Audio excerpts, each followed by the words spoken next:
1918 সাল পর্যন্ত আমি চাকরি করছি আলহাজ জুট মিলে। জামালপুর অঞ্চলের এক সময়ের অন্যতম বড় শিল্প প্রতিষ্ঠান আলহাজ জুট মিল এখন পরিণত হয়েছে ভূতের বাড়িতে।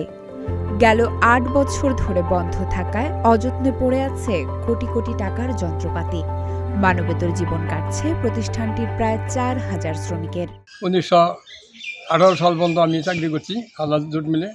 অনেক লোক ছিল, এই ship, B ship, C ship, 3 ship চলতো। হঠাৎ করে মিলটা বন্ধ যাওয়ার পরে সব লোক বেকার হয়ে গেছে। আমি আলহাজ মিলে ৩০ বছর চাকরি করছি। এখন মিলটা বন্ধ হয়ে গেছে, এখন মানুষ কিছু করে খাবার খাই না, এখন মানুষের বাড়ি কাজকর্ম করে। খোঁজ নিয়ে জানা যায় জেলার সরিষাবাড়িতে 1967 সালে প্রতিষ্ঠিত হয় আলহাজ জুট মিল। এই কারখানায় প্রতিদিন উৎপাদিত হতো বিপুল পরিমাণ পাটজাত পণ্য। পৌর শহরের প্রাণকেন্দ্রে ৩৯ একর জমির ওপর গড়ে ওঠা শতভাগ রপ্তানিমুখী প্রতিষ্ঠানটি ১৯৮৫ সাল থেকে পরিচালিত হতো সরকারি বেসরকারি যৌথ মালিকানায়। প্রতিদিন প্রায় ৩ লাখ মণ পাট দিয়ে সুতা, সুতলি, চটের বস্তা সহ নানা পণ্য তৈরি হতো এই পাটকলে, যা রপ্তানি হতো বিভিন্ন দেশে। 2018 সালে মিলটি বন্ধ হয়। এখন শ্রমিক বেকারত্বের মধ্যে আছে, যাতে সরকার সুদৃষ্টি রাখে।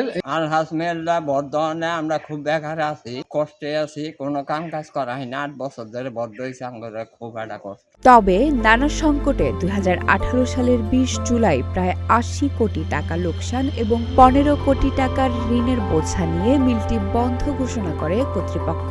শ্রমিকদের প্রভিডেন্ট ফান্ড ও গ্র্যাচুইটির টাকা এবং যন্ত্রপাতি সরবরাহকারীদের বকেয়া সহ প্রায় 15 কোটি টাকা বাড়তি দেনা ছিল প্রতিষ্ঠানটির। সংশ্লিষ্টরা বলছেন, তৎকালীন সিবিএ নেতাদের অনিয়ম এবং উৎপাদন কমে যাওয়াই মিল বন্ধের অন্যতম কারণ। এখন মিলটা বন্ধ হতে আমি একজন চায়ের দোকান দিছি, চায়ের দোকানের লোকজন নাই, জীবনযাপন খুব কষ্টে চলতেছে। তাই সরকারের কাছে আবেদন করি আলহাজ জুট মিলটা যেন চালু করে দেওয়া হয়। আলহাজ জুট মিলের বাঁশির শব্দে আমরা ঘুম থেকে উঠতাম। তৎকালীন ফ্যাসিস্ট আওয়ামী লীগের পাট প্রতিমন্ত্রীর সাথে মালিক পক্ষ যুগ সাজেশ করে, মালিক পক্ষ আলোচনা করে তাকে ঘুষ দিয়ে এই মিলটি বন্ধ করে দেয়। অনেক টাকা এই মালিকের কাছে পাওনা দিয়েছি, আমাদের এই শ্রমিকের পয়সা মেরে কিন্তু মালিক এই মুরাদ হাসান মির্জা আজমের মাধ্যমে এই মিলটি বন্ধ হয়। আজ অবধি আমরা পাওনা টাকাটা এখন মতো পাইনি। মিলটি বন্ধ থাকায় শুধু শ্রমিকরাই নয়, স্থানীয় অর্থনীতিতেও পড়েছে নেতিবাচক প্রভাব। দীর্ঘদিন বন্ধ থাকায় মিলের ভেতরে যন্ত্রাংশ নষ্ট ও চুরির ঘটনাও ঘটছে। একসময় দেশের দ্বিতীয় ডান্ডি নামে পরিচিত এই জুট মিল এখন পরিণত হয়েছে পরিত্যক্ত শিল্পাঞ্চলে। মিলটা বন্ধ হওয়ার কারণে মিলের ভিতর থেকে মোটর, মেশিনের অন্যান্য পার্টস পিয়ার্স এগুলো চুরি হয়ে যাইতেছে, দেখার কেউ নাই। চুরের উপদ্রব বাইরে গেছে এবং স্পেয়ার পার্টস, মেশিনপত্র যা আছে এগুলো খুলে মোটর এগুলো খুলে চুরের নিতেছে। আমরা তিনজনে কিছু করতে পারতেছি না, একদিক দিয়ে যাই ওরা আরেক দিক দিয়ে যায়। শ্রমিক ভাইয়েরা আজকে দিশাহারা হয়ে পড়েছে। অবশ্য ব্যাংকের সিসি সুবিধা না পাওয়ায় উৎপাদন চালু রাখা সম্ভব হয়নি বলছেন মিলের ব্যবস্থাপনা পরিচালক হারুনুর রশিদ।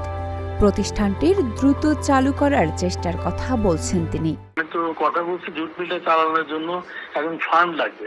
বর্তমানে বাংলাদেশ ব্যাংক থেকে একটা করছে যে এইসব জরুরি ছিল বন্ধ আছে, এরা আপনার ওই রিশিডিউল করতে পারে, একটা টাকা জমা দিয়ে। বাট তারা আমাদের ক্লিয়ারলি বলে দিচ্ছে, আমি এর সাথে আমি কথা বলছি, আপনার আমাদের যারা ব্যাংক, আমাদের ব্যাংক হচ্ছে অগ্রণী bank principal office, local office বলতে পারেন আর কি।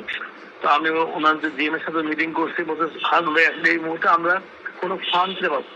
স্থানীয় অর্থনীতির উন্নয়ন, দরিদ্র জনগোষ্ঠীর ভাগ্য বদল, কারখানাটি দ্রুত পুনরায় চালু করার দাবি স্থানীয়দের।